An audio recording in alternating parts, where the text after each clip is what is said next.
করা হয় সেটা আমরা এক বছর জুড়ে বলে আসছি। আমরা এর আগে ৬৩ দফা সংস্কার প্রস্তাবনা দিয়েছিলাম, সেখানে আমরা বলেছি ডাকসু নির্বাচন সেটা একাডেমিক ক্যালেন্ডারভুক্ত করা। আমাদের যেভাবে প্রতি বছর সেমিস্টার ফাইনাল হয়, আমাদের রেগুলার একাডেমিক অ্যাক্টিভিটিগুলো হয়, একই সাথে ডাকসু নির্বাচনটাকে একাডেমিক ক্যালেন্ডারভুক্ত করা, নির্ধারিত সময়ে আবার আগামী বছর ইশতেহার তফসিল ঘোষণা করা এবং একই সাথে হচ্ছে নির্বাচনের তারিখ ঘোষণা করা, সেটার জন্য আমরা বিশ্ববিদ্যালয় প্রশাসনকে বাধ্য করব।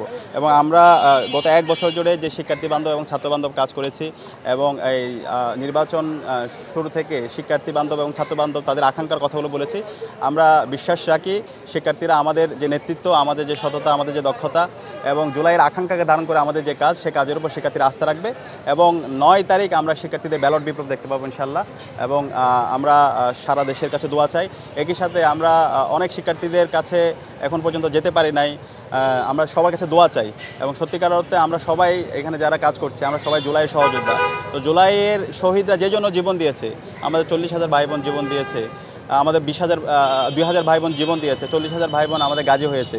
তো তারা যে জন্য গাজী হয়েছে, তারা যে জন্য শহীদ হয়েছে, একটি ইনসাফভিত্তিক বৈষম্যহীন বাংলাদেশ বিনির্মাণ করা, সেই বাংলাদেশ যেন আমরা বিনির্মাণ করতে পারি এবং সেটা যাত্রাটা যেন আমরা ঢাকা বিশ্ববিদ্যালয় থেকে শুরু করতে পারি, সেটার জন্য আমরা দোয়া চাই এবং সেটার জন্য একটা আমরা চমৎকার এক্সাম্পল আমরা এই ঢাকা বিশ্ববিদ্যালয় থেকে দিতে চাই এবং সারা দেশের কাছে আমরা বার্তা দিতে চাই। তো আমরা যে বলছি একটা স্বতঃস্ফূর্ত নির্বাচন, সেই স্বতঃস্ফূর্ত নির্বাচনের পথে এগুলো হচ্ছে অন্তরায়।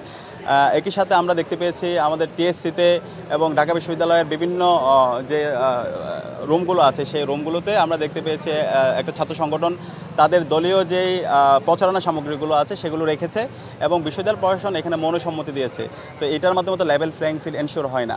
তো সব মিলিয়ে তাদের অপেশাদারিত্বমূলক আচরণ এবং একটা বিশেষ ছাত্র সংগঠনকে ফ্যাসিলিটি দেওয়া, এর মাধ্যমে আমরা নির্বাচনের